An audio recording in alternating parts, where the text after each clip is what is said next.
Salam Elechem Bisem Yeshua Hamasiah. Salam damai sejahtera dalam nama Tuhan Yesus Kristus untuk kita semua. Teman-teman sekalian, pada video kali ini kita akan membahas mengenai ulama atau bisa dikatakan sebagai pendakwa terkenal, yaitu Ahmad Deedat. Di mana teman-teman sekalian, dia ini adalah musuh kekristenan yang membenci sekali orang-orang Kristen, orang Yahudi ya. Mereka sangat membenci itu, dan bahkan di Indonesia sendiri ada orang-orang yang anti Yahudi, orang yang membenci Yahudi gitu. Karena dianggap sebagai penjajah Palestina. Padahal sebenarnya teman-teman sekalian, kita udah tahu sendiri dari pihak Muslim, yaitu Abu Janda dan beberapa yang lainnya yang memberikan ya pembelaan bahwa sebenarnya Yahudi itu tidak menjajah Palestina.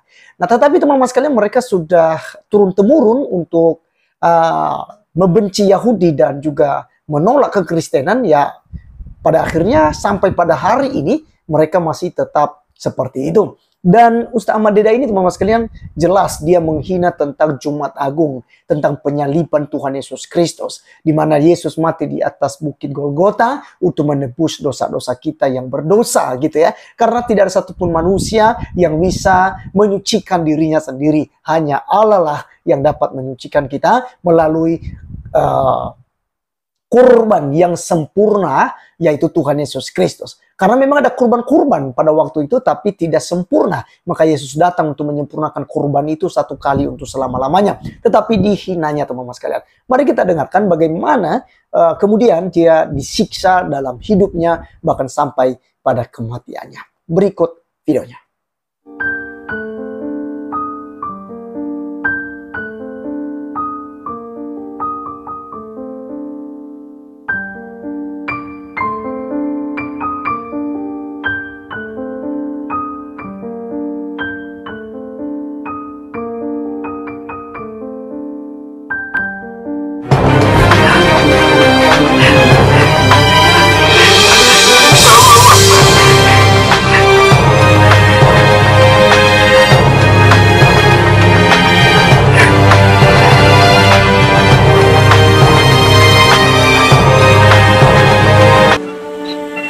Oh, coba kokok.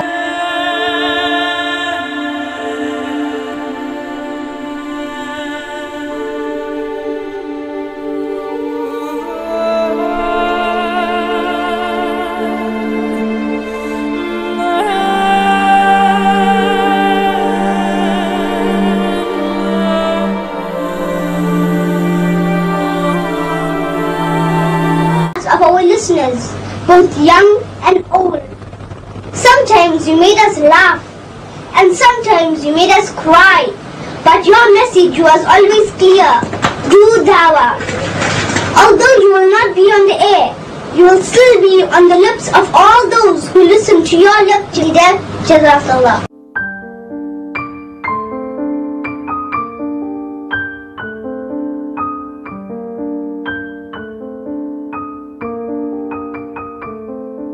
Dilarang masuk ke beberapa negara sekuler karena dikhawatirkan akan menimbulkan kerusuhan sosial.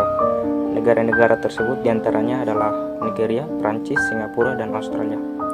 Setelah khotbahnya yang terakhir dan sangat ofensif pada Jumat Agung, yakni Hari Raya Paskah umat Kristiani di Sydney, Australia pada 1996. Walau banyak fans Muslim yang menganggapnya sebagai pahlawan Islam, bahkan diberi penghargaan dari Arab Saudi, tentu saja banyak juga kalangan Muslim yang tidak setuju dengan Deedat, bahkan Muslim sekampungnya di Afrika Selatan.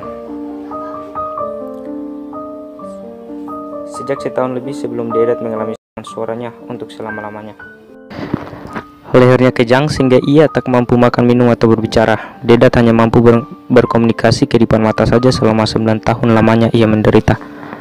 Selama dalam perawatan, Deedat hanya dapat mengonsumsi makanan melalui selang yang langsung dimasukkan ke dalam lambungnya melalui sebuah lubang di perutnya selama 9 tahun hingga ajalnya. Selama masa penderitaan ini, Deedat juga sudah pernah dikunjungi dan didoakan oleh orang-orang Kristen. Deedat masih berstatus sebagai pemimpin Islamic Profession Center International, sebuah lembaga yang masih dipegangnya hingga meninggal. Namun ia juga meninggalkan banyak hutang pada beberapa ulama yang diwariskan kepada anak-anaknya. Ya, teman-teman sekalian, bagaimana tanggapan kalian setelah sudah menontonnya dan juga melihat fakta ini? bahwa memang semua penghujat itu akan berakhir tragis. Dan bukan hanya itu teman-teman sekalian, nantinya mereka juga akan berada di dalam neraka jahanam.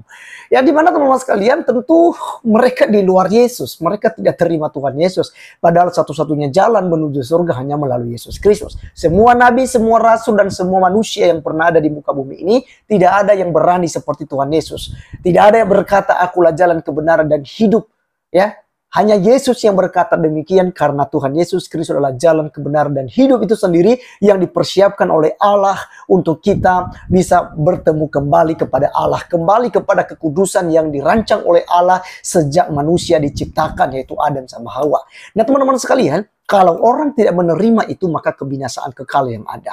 Yohanes 3:16 berkata, karena begitu besar kasih Allah ke dunia ini sehingga telah mengaruniakan anaknya yang tunggal supaya setiap orang yang percaya kepadanya tidak binasa, melainkan beroleh hidup yang kekal. Itu sebabnya Yesus katakan, akulah jalan kebenaran dan hidup. Kalau kita percaya kepada Tuhan Yesus Kristus, kita akan hidup. Bahkan dia berjanji bahwa akan membangkitkan kita di akhir zaman.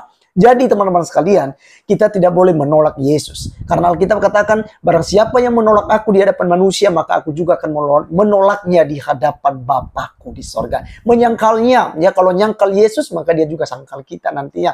Dia tidak akan mengenal kita teman-teman sekalian. Maka berhati-hatilah, tetap percaya kepadanya. Sebab dialah Tuhan dan Juru Selamat bagi kita. Jangan pernah percaya dengan cerita-cerita dongeng di luar sana yang berkata Yesus tidak mati di salib, Yesus bukan Tuhan, Yesus hanya nabi, Yesus itu bukan Allah. Masa Allah bisa menjadi manusia, dan masa Allah punya anak, siapa istri Allah, dan macam-macam tuduhan-tuduhan orang-orang yang tidak bertanggung jawab. Anda jangan percaya dengan itu.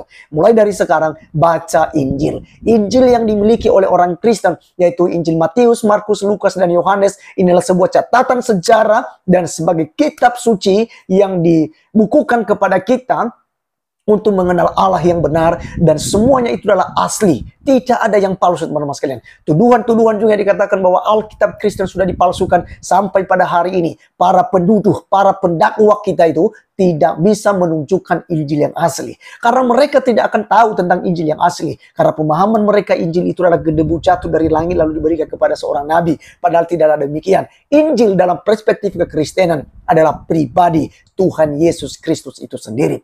Yaitu tentang kelahirannya, kematiannya, kebangkitannya, dan kenaikannya ke sorga. Kemudian kembalinya yang kedua kali untuk menjemput orang-orang yang percaya kepadanya.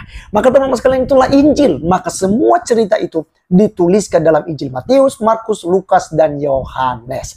Nah teman-teman, di Indonesia juga ada ya ustadz yang memang penghujat, ya bisa dikatakan itu ya parah sekali teman-teman sekalian ya. Parah sekali. Yaitu mengkentutin Alkitab. Siapakah dia? Yaitu Ustadz Agustan yang sudah almarhum. Dan teman-teman sekalian, sekarang ini ada narasi-narasi jahat ya, mengedit fotonya lalu membuat dia tersenyum sehingga menjadi kebanggaan bagi mereka yang akan binasa. Tapi bagi kita, kita tahu, dan saudara kita Phil Pahit juga pun sudah membuktikan, yang tadinya tidak tersenyum bisa menjadi tersenyum. Yang tadinya tidak kelihatan gigi bisa kelihatan gigi. Semuanya itu bisa diatur dengan canggihnya teknologi saat ini. Maka teman-teman sekalian, kita tidak bisa dibohongi. Lagi pula, sebelum Agustan pun mati udah kurus kering. Bagaimana mungkin ada foto yang begitu gemuk dan glowing? Baik teman-teman sekalian, itu saja video kali ini. Dan biar menjadi berkat buat kita dan menambah iman percaya kita, tetap percaya kepada Tuhan Yesus Kristus. Beritakan Injil dimanapun, kapanpun, beritakanlah itu. Sehingga nama Tuhan dimuliakan. Saya Rif Gulu undur diri, sampai ketemu di video berikutnya. Tuhan Yesus memberkati. Salam.